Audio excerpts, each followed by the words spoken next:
Le chef de l'État, M. Patrice Talon, a présidé la séance du Conseil des ministres ce mercredi 24 avril 2024, à l'issue de laquelle les décisions que voici ont été prises. S'agissant des mesures normatives, création du registre des bénéficiaires effectifs auprès de l'Agence nationale du domaine et du foncier.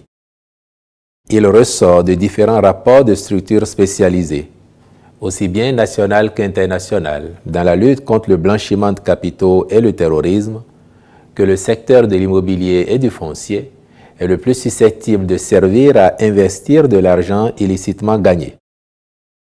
D'après ces mêmes rapports, notre pays n'échappe pas à cette tendance, car des immeubles peuvent facilement s'acquérir pour le compte de personnes physiques dissimulées derrière des personnes morales et ou constructions juridiques, sans que l'on puisse les identifier clairement. En effet, l'anonymat et l'opacité dans lesquelles se déroulent certaines transactions foncières et immobilières sont de nature à user de ce moyen à des fins de blanchiment de capitaux et de financement du terrorisme. Aussi, suivant les recommandations de ces structures, notamment le groupe d'action financière GAFI, s'avère-t-il opportun de mettre en place un cadre légal pour la collecte, la vérification et la publication des informations relatives aux bénéficiaires effectifs sur un site web officiel lors de l'établissement et de la mutation de titres fonciers. C'est à cette fin que le présent décret est adopté.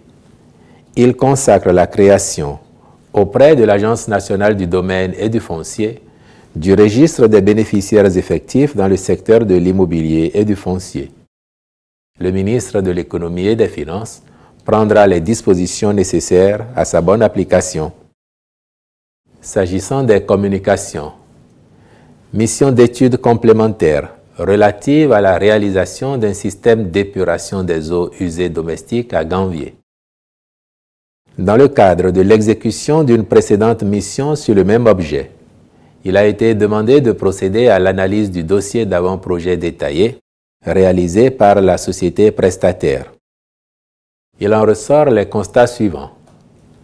Aucune étude, budgétisation ou planification n'a été faite pour le raccordement et la collecte des eaux usées provenant des habitations, ce qui signifie que le système ne disposera pas d'affluents à traiter. Le dimensionnement de la station d'épuration des eaux usées est prévu pour 75 000 équivalents habitants pour une population potentielle de Ganvié en 2038. Or, celle-ci actuellement est d'environ 40 000 habitants. La cogénération biogaz ne présentera une valeur ajoutée qu'après un raccordement d'au moins 40 000 équivalents habitants. La gestion des boues après déshydratation n'a pas fait l'objet d'une étude. Cependant, elle peut être utilisée dans l'agriculture sous forme de compost.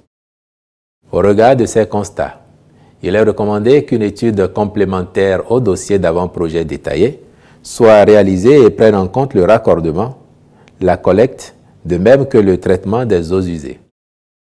Elle sera assortie d'un cahier de charges d'exploitation et d'entretien du système afférent pour une durée minimale de 5 ans.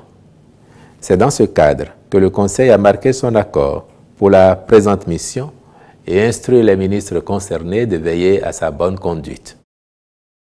S'agissant des rencontres et manifestations internationales, il a été autorisé, sous cette rubrique, la participation du ministère du Cadre de Vie et des Transports en charge du développement durable, ainsi que du ministère du Travail et de la Fonction publique aux réunions statutaires et autres rencontres à l'extérieur de leurs ressorts respectifs au titre de l'année 2024. Au titre des mesures individuelles, enfin, les nominations ci-après ont été prononcées.